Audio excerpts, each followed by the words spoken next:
It's time for Famous and Gravy, life lessons from dead celebrities. Now the opening quiz to reveal today's dead celebrity. This person died 2022, age 65.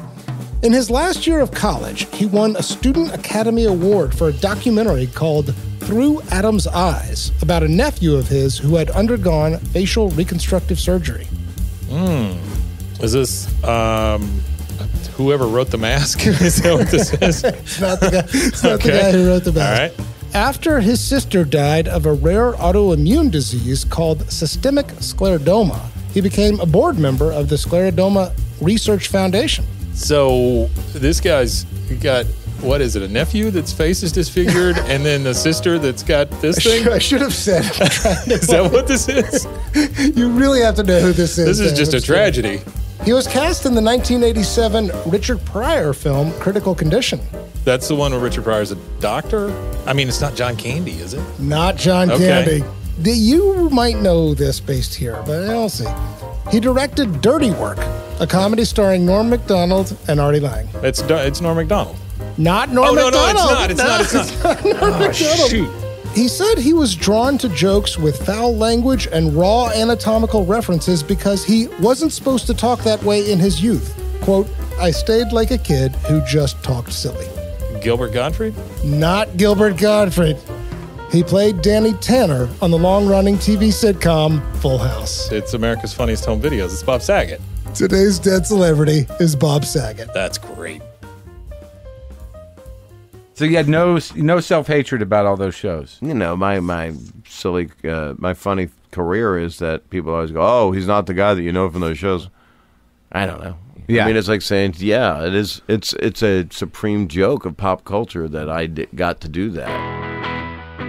I just want to be happy, you know. Are you? Yeah. How do you do it? It just happened.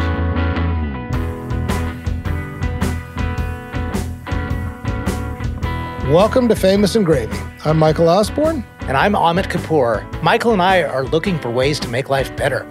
And we believe that the best years might lie ahead. So on this show, we choose a celebrity who died in the last 10 years, and we go through a series of categories reviewing their lives to extract wisdom and inspiration. We want to know, did they climb the upward staircase? At the end, we answer the question, would I want that life? Today, Bob Saget. Died 2022, age 65. Do we acknowledge this is episode 69 for Bob's sake? Yes, I think we do. That's not intentional, people. We didn't do it. But for as much as Bob Saget was the dirty joke guy.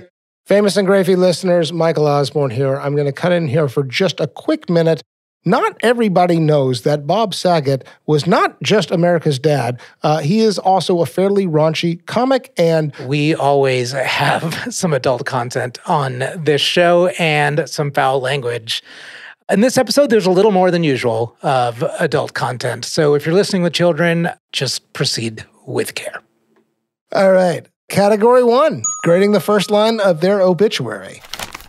Bob Saget, the stand-up comic and actor who was known as Danny Tanner on the long-running sitcom Full House, as the host of America's Funniest Home Videos, and for his deadpan, ribald stage routines, was found dead on Sunday in Orlando, Florida. He was 65. What the hell is ribald? Okay. I'm like already talking. Ribald. It's like a little hasty because I'm manifesting Bob Saget. How Saget of you. Yes. Ribald means, I'm looking it up now, referring to sexual matters in an amusingly coarse or irreverent way. Wow. Wow, that's like the perfect word. That is like the most Bob Saget-y of Bob Saget words. It is, but we'll still have to talk about its appropriateness for general audience. Yeah, seriously. If I knew what that meant, I'm loving this off the bat. I think we need to discuss, it's a perfect word to describe Bob Saget's stand-up comedy and his post America's Funniest Home Videos life. Perfect word. I really feel like this is what I look for, man. When we critique the first line of the obituary, I want them to pull a word out of a hat that's like, gosh, what does that word mean? That's a great, SAT word. This is the artistry that I want. Like, it's not just like a good job. It's like, excellent job. Is it, even if the general audience doesn't understand the definition? Like if you have to pull out your phone. But that's actually kind of what makes it work, right? I think so. Here's what I missed it the first time I read this obit. And you would miss it on the SAT if this were 32 but I years think ago. That's okay, because I think this is actually the third most important thing about Bob Saget in a way. You know him. They even say that. They even use the words was known as, like Danny Tanner on Full House. Have to get it in there. Yeah. America's Funniest Home Videos. Have to get them in. I mean, both those twin properties, those twin shows, that was what we knew him for. Yes. And that was what almost everybody knew him for. And then he has this whole second life where he surprised us with being like a really blue comic. And right? they probably could have stopped after America's Funniest Home Videos, and a lot of people would have been satisfied except for us. Totally. And instead, they go right into an obscure word, which kind of gets at like his street cred as a stand-up comic, deadpan ribald stage routines. And then they even say was found dead on Sunday because there was a sudden death. And I think you have to use the words was found dead when that's the case. Yep. I got to say, this one goes to 11 for me. Okay, well, we got to address what's burning a hole in me. So is saying ribald better than just saying sexually irreverent? Yes. Why? Because of everything that is in the definition of ribald. It is referring to sexual matters in an amusingly coarse or irreverent way. This is one word doing the work of 5 words. Yeah. You sometimes come across that in Scandinavian languages. You see a word that just describes something that we normally take 26 words to describe. 100%. Yeah. So maybe that's it. Maybe you're selling me on it. So you're loving it all over. When I say 11 out of 10, I kind of mean that. I'm going to give it a 10 out of 10. Okay. But yeah, this is a perfect one to me. This is perfect.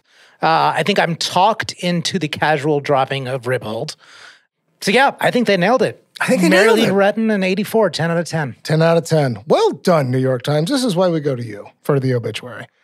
All right, category 2. 5 things I love about you. Here, Amit and I come up with 5 reasons why we love this person, why we want to be talking about them in the first place. Who wants to go first? You go ahead. Okay. I'm going to say learned to be himself by never growing up. Okay, I like it. This is a little bit of the, Bob Saget story. He started doing comedy at a very young age, like into high school, right? And he was interested in college. And he actually had a high school teacher say, because he wanted to be a doctor. Yes. He had a high school teacher say, you need to do something creative. You should think about writing or something else. And he got into comedy and, did his time as a comic. I mean, he came up in this sort of incredible generation of comedians with Gary Shandling and Jerry Seinfeld and Richard Pryor was around, all this Comedy Store, lore, right? And it sounded like he was impatient for his success. And then he gets, Full House and America's Funniest Home Videos almost simultaneously and is rocketed to superstardom. He then develops this, kind of comes out as being like a really raunchy, blue-collar guy who curses a lot and has a filthy mind. And that's his entire routine for the next 25 years. More or less. But he, in his biography, in his autobiography, does talk a lot about how he didn't really know himself. He's a very classic story of looking for himself kind of on stage, finding validation in the crowds, thinking it's all going to be okay when he hits it big and becomes famous. And then he keeps, in the last 10, 15 years of his career, he keeps coming back to, I just want to entertain, and I basically have the mind of a 14-year-old. Has anybody ever taken Viagra here? Someone said yes on television. Sir, you have taken Viagra? Where are you? Raise your hand, sir. Raise your penis. And what is your name, sir? Jack? That makes sense. And why? You take them right, though. You take them orally. Don't put them in the pee hole, because I call it a pee hole, by the way. It's going to be in my TED Talk. I know it's called a urethra, but she's my favorite singer, and she's retiring. So I guess what I was trying to get at with the learn to be himself by never growing up, I think there's some things we should not outgrow. You and I talk a lot on this show about the upward staircase and about what we want out of life, what kind of life lessons we can learn from looking at the lives of dead celebrities and so forth. Maybe it's okay for a certain 14-year-old way of thinking to just occupy a certain part of your mind, your brain, and that be who you are, and that be where you go to make people laugh, and to make a career out of that and say, my body will age, and I will mature, and I will encounter, life's challenges and so forth, but I got this one part of me that's really important, and I'm going to go back there and tell dick jokes and use the word diarrhea and so forth to make people giggle and to make myself giggle. Maybe we don't have to outgrow everything. Yeah. You know? It's not exactly inner child. It's more like inner adolescent. But I love that about Bob Saget. Well, you use upward staircase, which is a phrase that both you and I love. Yeah. But I think there can be a misconception that upward staircase means development. Yeah. Right? It means actual, like, personal growth equals a certain type of maturity. Yes. And what you are saying here is that Bob Saget achieved that upward staircase and he seemed happier, seemed more fulfilled, seemed more inside his body by regressing his sense of humor. Right, or by hanging on to it, you know, by never letting go of some part that to him that felt true. Yeah. You know, and I love that about him. Who gives a flip if it's a pathway to fulfillment? Totally. So that's my number one. Okay, my number two is actually a great lead-in. It's internet did not kill the sitcom star. Oh, good. Because I think Bob Saget was one of the last that could exist as he did in this duality of being a family dad and host of America's Funniest Home Videos, yet also being a raunchy comic at the same time. The way you tell the story is true in the public light. Yeah. Right? He went from sitcom dad and host to raunchy comic. Yeah. But he was always raunchy comic. Yes. He was always dirty Bob Saget. Yeah. And I don't think that could exist in a post-internet world because there would just be too much uproar and too many clip sharings of how does this show, which is meant for an audience of age 6 and above, how can this guy be the lead actor in it? Yeah. And so I think he was on a very interesting, like, end of an era type of thing. So tell me what you love about that. Place in history, right place, right time. Bob Saget, 20 years later, couldn't thrive in this environment. I want to ask you about this. Like, what is I basically assume you have the same relationship to Bob Saget that I had prior to the research of this episode.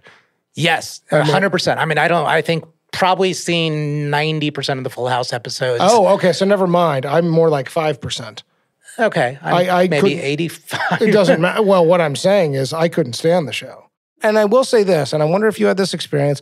America's Funniest Home Videos, at the time, I did not like Bob Saget's voiceover.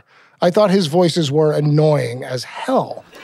Boys, I don't know about you, but I'm sick and tired of these leftover stale breadcrumbs she's throwing at us. What does she think we are, pigeons? There's no flavor in these. They're not even salted. I got an idea. Let's get her. Come on, go for the bag. Come on, let's go. Oh, look at that. Look at her run. Let's build a nest in her hair. What do you say? Forget it. The clip's almost over. So that's another thing. I mean, we watched that as a family every Sunday night. I remember it was that in The Simpsons, and it was always spaghetti dinner Sunday night. Like that in the Kapoor household was a thing. So this is the thing. My parents did not watch TV with me. They were just not interested in what I was watching. So I was not tuning into those things. Okay. So it's just not my fault. Yeah, so no, but I'm saying I was raised by Bob Saget. Yeah, okay. And so, interesting. In that way. So so your impression of Bob Saget up until what? Half-Baked or The Aristocrats? Or? No, it actually changed earlier because the narrative is like both Full House and Funniest Home Videos ended around like 95, 96. Yeah. And then he becomes this different Bob Saget. I remember very clearly seeing him on something I think on Comedy Central or may have been like a later night talk show where I saw the raunch in Bob Saget. Okay. And I was like, Danny Tanner is got a potty mouth. Like, he's pretty filthy, and he's funny. The very first moment I had was Half-Baked. I'm here today because I'm addicted to marijuana. Marijuana is not a drug. I used to suck dick for coke. I seen them.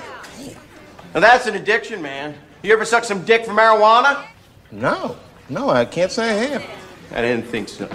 14-year-old me saw him on Comedy Central. I was like, oh, this guy likes dirty jokes. Yeah. And it was confusing. It was confusing to me. It was almost like this cool fun fact. Yeah. You know, it's like something you share at the cafeteria lunch table. Like, hey, guess what I learned? The guy from Full House says dick a lot. Actually, that's a pretty good segue into my number 3. Okay. I'm going to say best kind of dad. Like, I watched enough Full House to know that he's loves his kids no matter what, and is a big hugger and is also a clean freak. Like, there's something very fatherly about him. He was very well cast for that part, even if I didn't care for the show. Like, he was the right guy for it.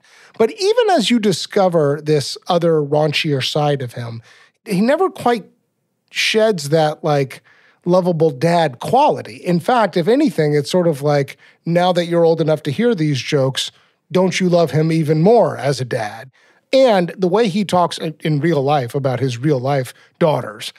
Which are actually 3 daughters that post-divorce, so it's the same as the show. Yeah, there's a little bit of life imitating art there. Yes. There is an unmistakable, like, they are the priority in my life, full stop. How many do you have? I have 3. Uh-huh. Well, How old are they? I don't know. You don't know. They're 23, 21, and 17. Your daughters? Yeah. They're brilliant. They're much smarter than me, and I don't know. Do you have kids? I have none. I have no wife. I have no kids. You want it? I mean, when you hold someone's kid, do you run for the fence? No, I like kids. Do you like it? Do you hold the kid? Do you feel like... I held a baby last night. She was just adorable. You know, this is a maybe generic thing to point to, but I love his, not just dad humor, but his like dad qualities. Like, I think that there's a lot to learn from him as a kind of nerd, you know, raunchy mind, but also like just so full of love, and love for the family. And like, I really think that's like, that defines so much of his character. Yeah, that you play the part that you need to play when you play it, but you don't abandon yourself. Exactly. Yeah. And that's where Saget said he got it from, was his dad. I mean, he talks in his book about his dad being his father, and I think we'll get to it as we go, but like, he learned at a very young age, humor, and to some extent taboo humor and gallows humor, was like the way to deal with the tragedies of life. Correct. And from his father, who was a supermarket executive. My dad, we had a very weird existence. I was 11, and he was a meat executive. He was like a head of meat. He was a meathead, basically. He was a sick guy, really funny, but just said weird stuff. He went through the Depression. He would say jokes like, ask me how I slept last night. How'd you sleep? Like a baby with your mom's tit in my mouth. I didn't know what he was talking about. He would do dumb things. He said, I read the newspaper today. I think it was a misprint. I didn't know if the guy shot himself or shit himself. Just a walking rim shot, the whole thing. Yeah, and he said in a different world, his dad would have been in entertainment, but, you know, he's just born a child of the Great Depression and working class guy. Okay. So that's my thing, number 3. Nice one. All right, I'll take number 4. Second choice. So you just made a reference a few minutes ago about he being cast in Full House, but he was choice number 2. Yeah, who was number 1? I could never find it. A guy named John Posey. He was in the pilot. There's a picture I found of him posing with the cast. Posing Posing with the cast, and it's everyone but Bob Saget, because it's John Posey just standing in place for him. So we'll put that in the show notes. Okay. Anyway, John Posey was Danny Tanner first. Okay, and Bob Saget was doing this other show called like Wake Up This Morning or something, morning which show or was something. not going well. And so he gets the call to be on Full House after they've already shot the pilot. So he comes in. He was not choice number 1. Yeah. America's Funniest Home Videos. Do you know who choice number 1 was? No. John Ritter. Oh, yes. Wow. So Bob Saget, choice number 2. Ritter turns it down. Bob Saget jumps in. And again, his second hallmark. So I love that he wasn't first choice. I mean, I think that's so important to just emphasize luck here. Yeah. You know, and maybe I emphasized timing as luck before, but I'm saying it again. Yeah. Bob Saget, symbol of luck, and we all can benefit from knowing that. It's not a bad self-narrative to have. It's a beautiful self-narrative. Yeah, I think that's why it's number 4 on your list. Totally. It's the nonlinear self-narrative, and every narrative I fully believe is nonlinear. Yeah. And to make it look like everyone's a first choice and they all ascend to some sort of success and fulfillment, it's not only boring, it's not true. Yeah. And I love examples that point it out. Perfect. Yeah. Why don't you take number 5? I can take number 5? Yeah, I think so. I was kind of hoping for it. Well, okay, good, because I'm going to tell you what my number 5 would have been very quickly. Okay. He told people he loved them. He said, make a point to tell people you love them. Yeah. Ahmed, I love you, sir. Thank you. I love you too, Michael. Thanks, man. But Bob Saget did say that, and that fits perfectly. My number 5 is his friendship with John Mayer. A very, very unlikely friendship. Yes. But what I love about it, it seems like a tight friendship of love. Yeah. 2 unlikely people. I think Saget asked John Mayer to play at the benefit for the, I'm going to screw up the word. I think it's Scleroderma is, I think, how you say it. It's like there's an O in there. I had been saying Scleroderma, but I think it's Scleroderma. Yes. So this foundation that Bob Saget has been on the board for decades, he asked John Mayer to play at a benefit in 2003. They strike up a very close 20-year-long friendship, which John Mayer, if you hear him describe it, I mean, it sounds so personal. Yeah. He was like, nobody could listen like Bob listens. Nobody can accept like Bob accepts, of just accepting who you are. bringing yourself to the present. And that's all he did and saw you as, no matter what you were before. Yeah. He just emanates love. And acceptance is the boring part of love, but it's just as important when you're accepted. You know, weird people don't think other weird people are weird. We all know who we were in high school. We're running from it. That's the great part of meeting people for the first time. They don't know that shit. And with Bob, I was a clean slate with him. And I got to have my own unique relationship with him. And I think he had a unique relationship with me because I wasn't a comic. And the unlikeliness of our relationship spoke to the truth of it and the realness of it. Because why fucking would you otherwise? Why would I otherwise hang out with Bob Saget if I didn't love everything about him on a physical and a metaphysical level? The other night I had a dream. And I woke up crying because I saw Bob. I love that, Amit, and I think I had also on my list, he is so a member of the comedian tribe. Like, everybody talks about what an incredible friend he was, but the John Mayer friendship somehow highlights that, right? Yes. Because it's so unlikely, and it's so genuine, as you said. It's so genuine, and with an age gap, too. I mean, they were about 21 years apart, and I looked this up. What do they have in common, right? Nothing. I think they had, I think they may have connected on just literally serious undertones about being celebrities and having real lives. Yeah. They probably shared some sense of humor, but it seems like they're the type of friends that could just sort of hang out and spill secrets. Yeah. You know, or share feelings. Yeah. And I think it was great. So let's recap. Okay. Thing number 1, I said, learn to be himself by never growing up. Okay. Number 2, I said, the internet did not kill the sitcom star. Number 3, I said, great dad. Number 4, second choice. And number 5, you said friendships, especially with John Mayer. Yep. Perfect. All right. Let's take a break.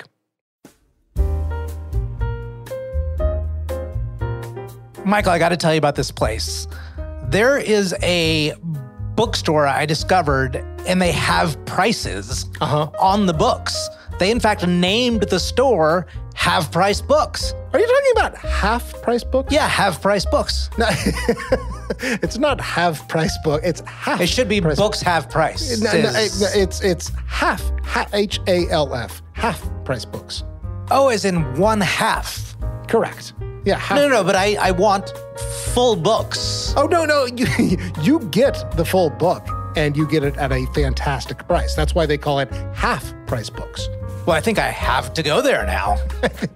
I think you do have to go there now. Let's start by checking out the all-new hpb.com, where we can find our local store, plan our next trip, buy online, pick up in store, create our own wish list, and more.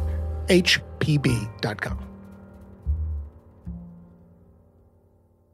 Okay, category 3. Malkovich. This category is named after the movie Being John Malkovich, in which people can take a little portal into John Malkovich's mind and they can have a front row seat to his experiences. Okay, Amit and I discussed it ahead of time. I'm going to go first. This is somewhere in the mid-90s. This is during a taping of America's Funniest Home Videos. Bob says this is something he still feels bad about. This is from his book. I was having a frustrating day, I know, over a blooper show. Anyway, I was wearing a wireless microphone that day, and as I walked into the men's room to take a pee break, I made a gesture to the sound guy telling him to cut my mic off. I was standing at the urinal when a crew member came in to pee next to me, and I jokingly told the guy, "Bad fucking audience today, right? What the fuck's wrong with them?" He agreed, and we had a long pee-filled 2 minutes of audience bashing. A lot of coffee. Life lesson here. First, don't talk bad about anybody. Good luck with that. Second, don't ever leave anywhere wearing a wireless microphone and then speak to anyone. I came back into the studio and said, "How are you guys doing?" A young girl in the stand looked at me innocently and said, "We could hear you in there." It was like a moment from a Naked Gun movie.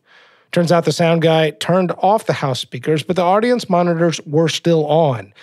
I tried to dog paddle out of it. Oh, the sound guy was supposed to turn the sound off. I always say that about the audience. That's how the crew and I joke around how great an audience is. It's like opposite day kind of joke. Opposite day.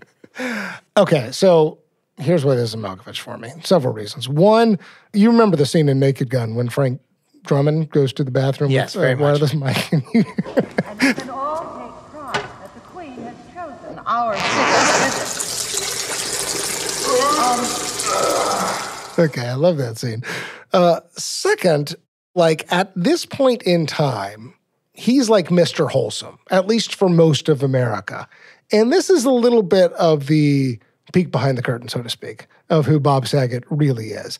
I don't think he was too mortified because the guy was comfortable with audiences. I think that he had served his time as a stand-up comic and knew that, okay, this crowd has turned against me. Let me see if I can joke my way out of it.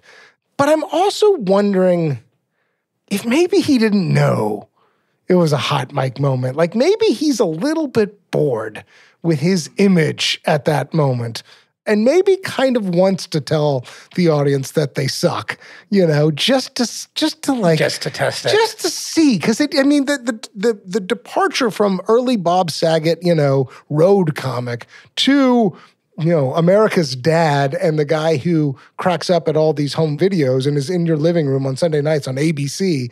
I wonder if there's not some real, I've lost myself a little bit here. So I honed in on this Malkovich moment because I love the awkwardness of it, but I also kind of like the truth of it. And hot mic moments to me are interesting. They're always funny. So I wonder what's going on in his mind at that moment. I wonder how he is relating to America, audiences, the crowd, the entertainment industry. Who am I? There's a whole bit of who am I between that 89 and 96 gap. Totally, right? And I feel like it all kind of crystallizes here for a minute. So that's my Malkovich. Okay. So I'm going to take it forward 2 decades. One thing we haven't talked about yet, which in my mind is quite significant, is that he was the narration voice of Ted in How I Met Your Mother. Yes. And How I Met Your Mother was huge. It's huge. I mean, it's one of the biggest shows of this millennial. It's funny. I've actually watched every single episode of that. Have you? Okay, yeah. It was your Full House. It was my Full House experience. And it was when the kids were really young and we were looking for something wholesome to watch that we could just binge on Netflix. And, it was sort of take it or leave it, but I enjoyed it enough. Yeah, exactly. It's wholesome-ish. Yeah. And I think that's my point. So this is anytime I heard that narration, I didn't realize it was Bob Saget for quite a long time. I didn't know it ever until doing the research for this. But immediately it reminded me of something. Did it remind you of something, of another show? Wonder Years. Exactly. Yeah. So it reminded me exactly of the Wonder Years and Daniel Stern voicing over Fred Savage. Yeah. And the Wonder Years pretty much was the same time frame as Full House. Yeah. Shifted back a little bit. Yeah. But it's this idea of an older person reflecting back on their younger selves and narrating it. Yeah. And Bob Saget was part of that cohort.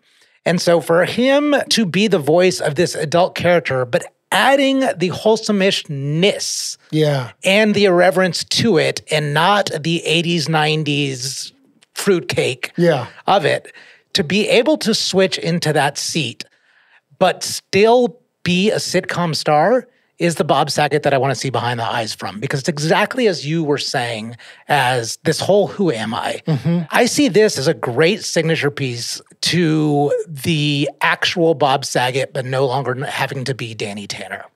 And I want to see if he got that satisfaction without being the raunchy comic. Yeah. Because here we only have 2 poles of Bob Saget. We have sitcom dad and we have raunchy comic. And this is the perfect in between, and I want to see where it's at with him. Yeah, that's good.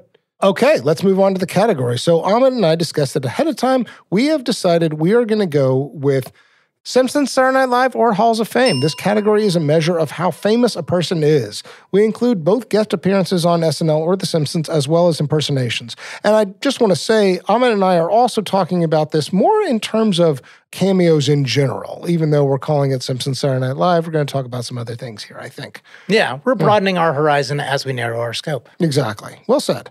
So, Bob Saget hosted Saturday Night Live in 1995. No surprise. He never voiced himself on The Simpsons. That was a little surprising to me and a little bit disappointing. There is a pretty funny joke where Chief Wiggum is taking, did you see this? Chief Wiggum is taking his wife out for a night on the town, and Lisa says, "Okay, Chief, enjoy Bob Saget." It's Bob Seger. Ah, crap. Bob Saget was a guest on Arsenio Hall. I think those guys go back. I looked at, as soon as you Google Hollywood star Bob Saget, you get to see a picture of Bob Saget there celebrating the Hollywood star for John Stamos. Yes. Yeah. But did he have his own? No, I don't think so. But he is in the category of they might nominate him within a certain amount of time. So I think he could be. I guess, like, the reason I wanted to do this category and the reason you and I decided to do Simpsons Saturday Night Live is that I do think that, like, in some ways, the most interesting thing about Bob Saget is the thing we've already talked about. We saw him as this nerdy, wholesome, TV dad on ABC kind of guy. And then the two things that flipped the script for me were the cameo in Half Baked. The other one was The Aristocrats, that documentary about comedians telling this like unbelievably filthy joke. And everybody in that movie is like, well, you got to get Saget. Yes. Right? Those things changed the story on because I basically didn't care for the guy. I found him annoying. Even now. Now I see him as a good professional comic. And you also see him like in a crowd with other great comics. I'm not head over heels in love with his comedy, though. Like, there's very few instances where I am rolling on the ground. But the cameos continue. Entourage. Yes. The Entourage like appearances were fantastic. Hey, welcome to the neighborhood. Hey, Bob Saget. There he is. Aquaman himself. How you doing? I've been reading about you all morning, man. I live right next door. I'm a big fan, Vince. Who do you think's more recognizable, you or me? Seriously. Anyway, I've taken up enough of you guys' time. I'm right next door. Good to see you. Welcome to the neighborhood, man. Congrats. Who the fuck was that guy? And then he kind of like becomes this almost like, I don't know, cameo darling in a way. Yes. So how famous is Bob Saget and how desirable is this public story? I guess those are the questions I have. Yeah, I would think he's not famous at all after America's Funniest Home Videos. Yeah. After 97. It's only people that have that reference point and are thereby just somehow tickled by the new raunchy Bob Saget. Or the, quote, new raunchy Bob Saget. He kind of gets recast into a cult-like role, in a way. Yeah, but like you said, he's not funny enough, I think, to where people in the next generation are like, oh, this is a hilarious stand-up comic. You got to go see Bob Saget live. Yeah, I mean, I think if you are a student of comedy, you are impressed by his professionalism and by some of the things I was talking about a second ago, like ability to manage a crowd. Like, you have respect for him. But I don't know that he's somebody whose, like, style is so unbelievably unique. He's a very good professional kind of Vegas-style comic, but he's not somebody who, you're like, this is the mind of a generation who is challenging the way we think and is offering commentary on the human condition or on society or anything like that. Yeah, and so much of his success, I think, is attributable to the contrast, right? It's like, that's why we were so tuned into it, or we were so aware of it. Within the comedy circles that you talked about with his buddies and those really well-established stand-up comics, I think he was a presence. He grew up with them in the clubs, and he's clearly bright. Yeah. Right? But maybe he wasn't the sharpest in terms of wit. Yeah. But he was quick to make a joke. And like they said, everyone loved him because he was a man that emanated love. And I think that's why he was a fun hang in those circles. And this is why I think cameos matter, because it gets yourself out there to change that image, to change the narrative that's already been ascribed to you by the viewing public. Right. And I think that's why these Bob Saget cameos are so classic, because he had a narration he wanted to change. And I don't think it's so specific to entertainment either. I think the same thing happens like when you run into somebody from work. You run into him like late at night at a bar and you see this different side of him. Yeah. Right? You don't always get the chance to see that different side of people. And that's just what Bob Saget cameos were. He's like, I've got an image to change. You think it was intentional? I got to think it first. Because if this is really, if he did want to be a stand-up again and did want to be true to his nature, your thing you love, number one, then he's got to easily segue into it. And he's got to take those opportunities to say, okay, in Half Baked, write me a cocaine and blowjob joke. Right. So yeah, I could see it being intentional. Yeah. Okay. I don't think that this applies to everybody in terms of like, non-celebrities don't have to reckon with the public narrative around them. But we all have reputations. Absolutely. Right? And we all have, some presence on social media, whether that's LinkedIn, TikTok, or whatever. I mean, we're all kind of out there and available to be learned, like the world can learn about us in different ways. How desirable is it to have a secret persona? Or maybe that's not the right language. Not secret. I don't like secret persona. I think it's the ability to change the expectations that people have set of you. Yeah, I guess that's just what I mean. Due to environment. I talked about John Mayer. In John Mayer's tribute to Saget, John Mayer opened his tribute by saying, none of us are the people we were in high school. We're all running from that. Yeah. Right? And that's what makes us all human, and that's what makes us all closer together. Yeah. And to hear John Mayer, who is just an unquestionable heartthrob, even still somehow. Yeah. To hear him say that, that we're all just running from like this image that other people formed in high school of us, I think that's a testimony that you need that ability to do it. And there are all these other pathways. Cameos is one of them. To do it and to just set your own agenda and set your own image. And you don't have to carry the old baggage behind you, even if that baggage is $50 million from Full House and America's Funniest Videos. Yeah. What's actually going to perhaps make you feel fullest inside is being yourself and being able to approach people where they don't observe you with baggage and judgment. Whether it's fame or whether it's something as simple as a reputation, we all have a story about what we think others expect of us. And on some level, we can be protective of what we think our story is out there. I do feel like the people who I admire the most are the ones who don't worry about that, right? Who are simplest, and they may be multifaceted, and they may have a side that is right for the G comedy and right for the R-rated, if not X-rated comedy, right? But I guess what I'm trying to get at is I do feel like, back to the upward staircase idea, that Bob Saget found his way back to himself.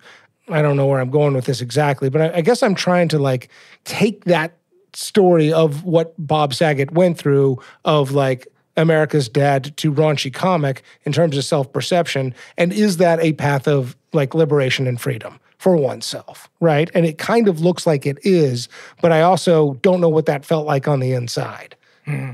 I don't know. I think that's why I mostly wanted to talk about this. Yeah. All right. Shall we go on to the next category? Yes. The other category that we're going to do is Control Z. This is where we look at the big do-overs, the things you might have done differently.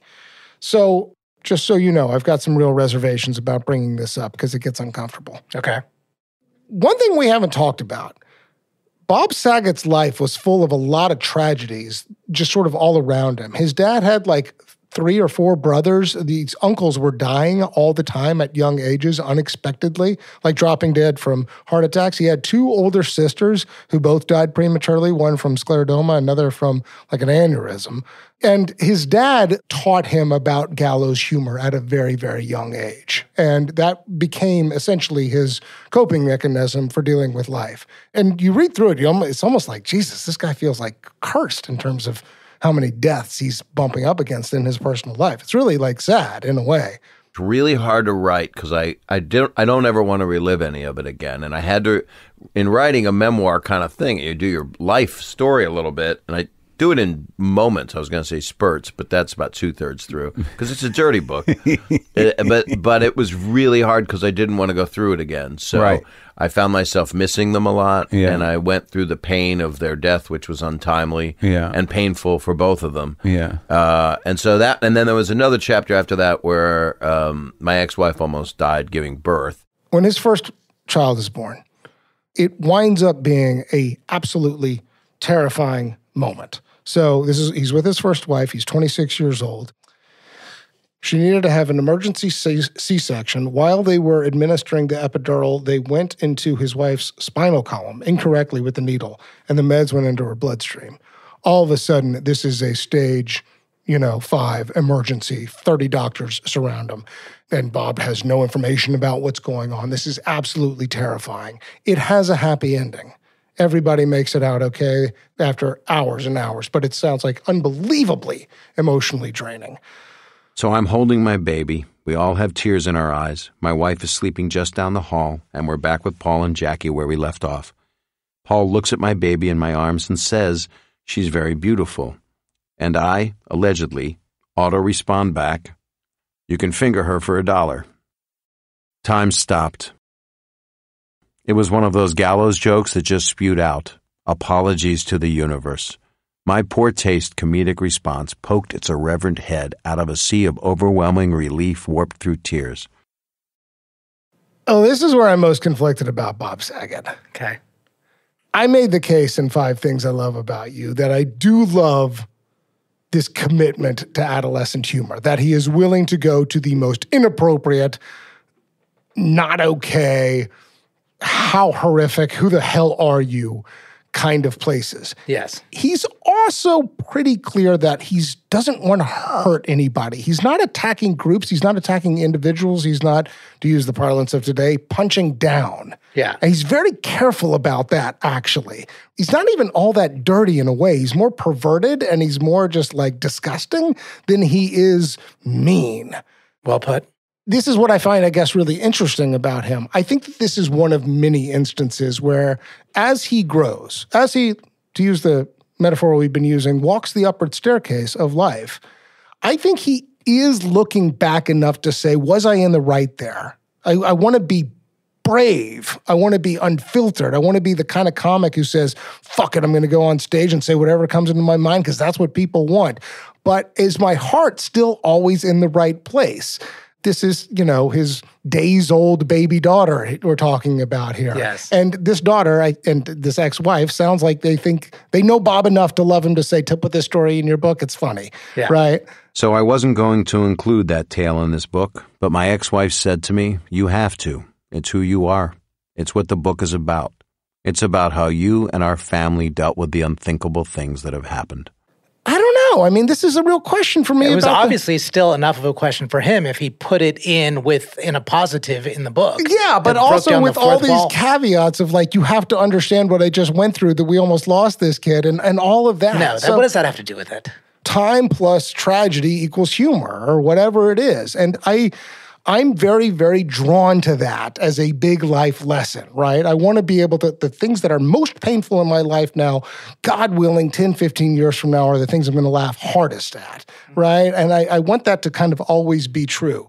But I do think that humor is risky in the sense that you never know who it's going to hurt. And maybe it's very hard to sort of police all that and have your eyes attentive to everybody who might be hurt by the wrong kind of joke. And so I wonder about that like unsettled anguish that can exist inside if your instinct is to want to laugh, but also knowing that there is this risk to it as well. Yeah. And that to me is like, this is one story about a potential control C. Maybe Bob Saget wishes he hadn't said that about his days-old daughter to Paul Provenza back in, whatever it was, 1987. Correct. But at the same time, I wonder about how he feels about that, about all his humor, about his entire career. Any joke you wish you could take back?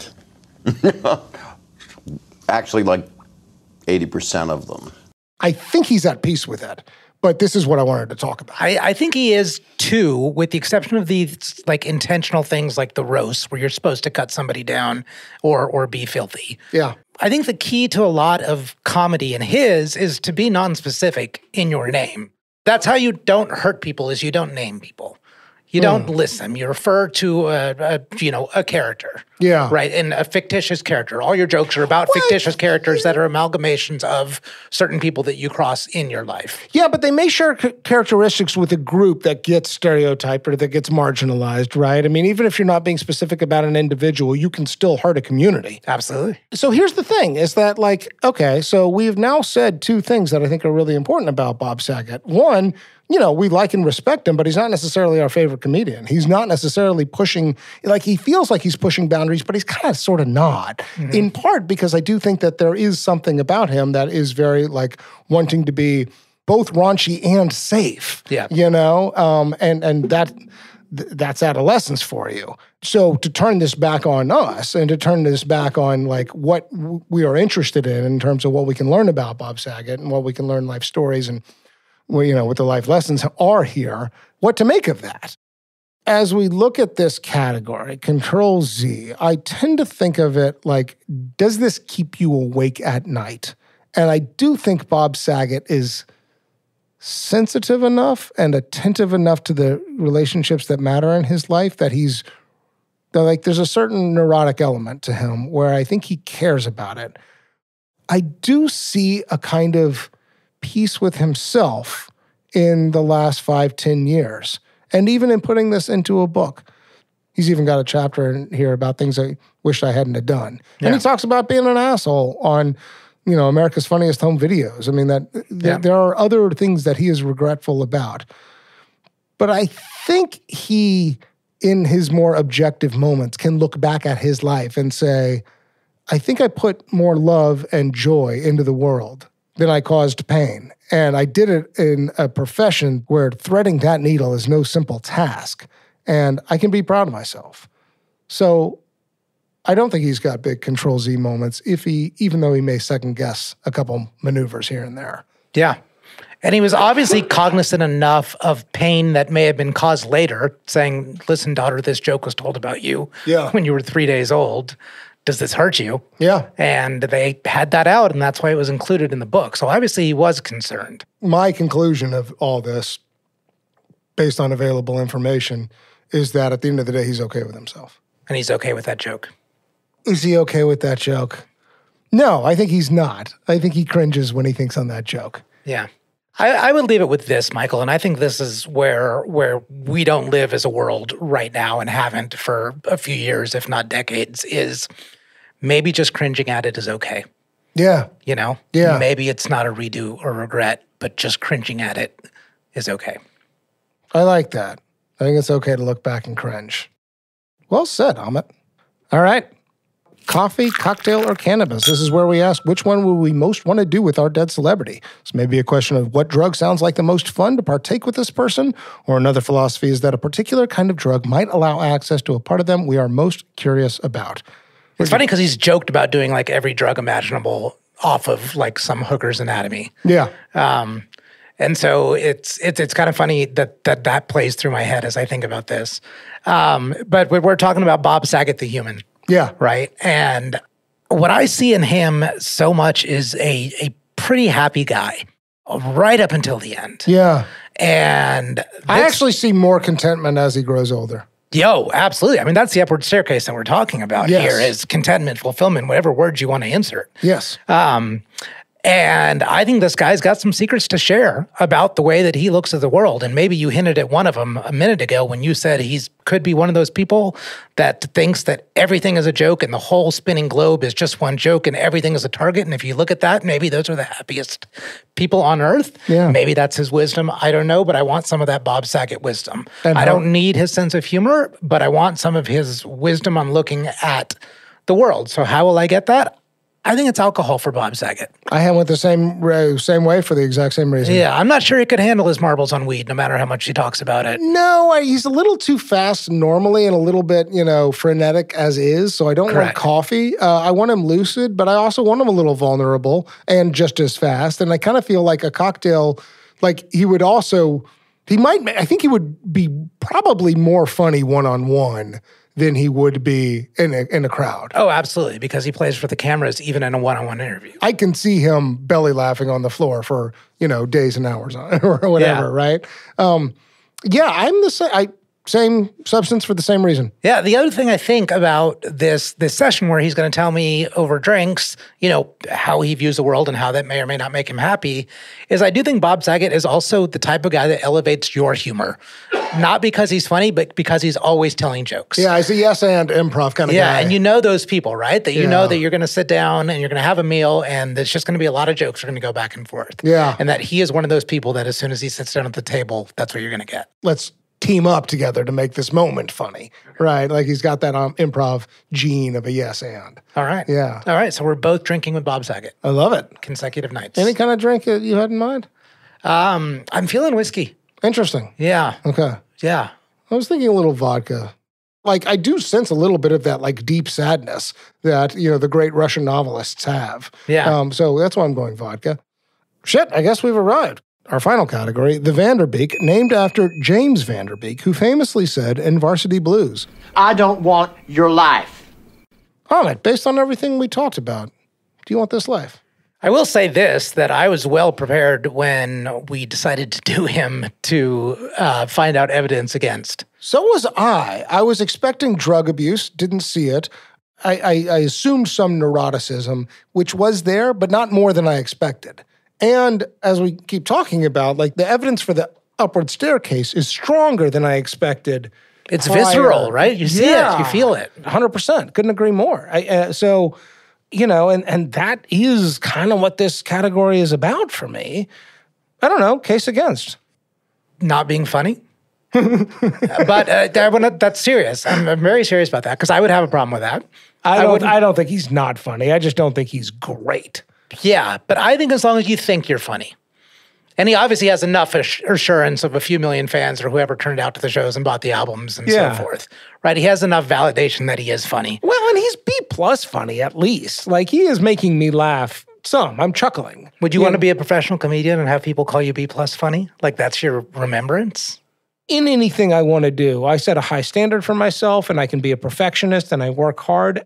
You know, I don't know if greatness is so necessary. Acceptance is pretty good, and he certainly was accepted into a community. And I also think, like, there's a lot he can point to that was just interesting, funny, and proud. I'm calling it a B+. Somebody else might call it an A-. Somebody might call it a C. Somebody might call it an A+. Yeah. Bob Saget even talked about this. Like, he got to a point in his stand-up where, he could always spot the guy in the crowd with his arms crossed, not laughing, while everybody else around him is chuckling. He's like, that guy used to get to me. I'm not for him. That's fine. So what about this case? And I have an answer to this, but I want your opinion before I hint at it. Yeah. So playing your inauthentic self for 10 years, and that's the reason that you are famous, and that's the reason that you are, quote, wealthy. That is a stronger argument to me, because that feels like not exactly living a lie, but there's something cynical about that. If your dream is to be a comic and then you're watching your friends have breakout success, Jerry Seinfeld and Robin Williams, and he does talk about a certain kind of desperation taking hold, and it does feel a little sell-outy to do Full House and America's Funniest Home Videos when it didn't seem like the perfect fit for him. Yes. I don't know. That's a much stronger knock against, though. Yeah, I think it's okay in his case. I think there's a lot of people that is true soul destruction. Yeah. But I think he was lucky, and I think he was grateful for it. Like, he knows where his fortune and his fame and his success came from. Yeah. It allowed him to stay in the scene, to get elevated, at least in the entertainment scene, still hang around all of the comedy community, and then basically be able to go at it with fuck you money. But I think these friends of his in the intellectual comedy community, as he describes it, were with him all along. Yeah. I think the case for Bob Saget most for me is like what I said about John Mayer. I want to be roasted. Yeah. I do. To me, that's like, if you're worthy of a roast, that's probably enough. Honestly, that is enough to validate a life, because that means this many people love you, and they love you so much that they know they're not going to hurt you by making fun of your deepest, most sensitive things. We know you can take it. We know you can take it, but also, but how do you know someone can take it? Because you really, really know them. Yeah. And this seems like a guy that really, really knew a lot of people. Yeah. This guy was super duper close to a lot of people, and to where they're still kind of shedding tears. Now it's been 2 years after his death, but when those memorials ran, it was 1 year. Yeah. And man, that seems like a valuable, validated human being. You sound like a yes. I am a yes. He had fun with life. We believe he more or less minimized hurt. He was conscious of that. I see an upward staircase, certainly not in maturity, but in contentment. So yes, I want your life, Bob Saget. Well said about maturity and contentment. That's the lesson here, is that to me you can divorce those things, that they don't necessarily have to be, like there is a way of growing up, but not growing out of. Isn't that the exact opposite of what, like, not only what we're grown up to believe, but what we even look around every day and see and expect of ourselves? Yeah. No, I think it's actually a really incredible insight. I'm also a yes, and you completely convinced me, because if there's one thing I learned about this guy, everybody felt like he was their best friend.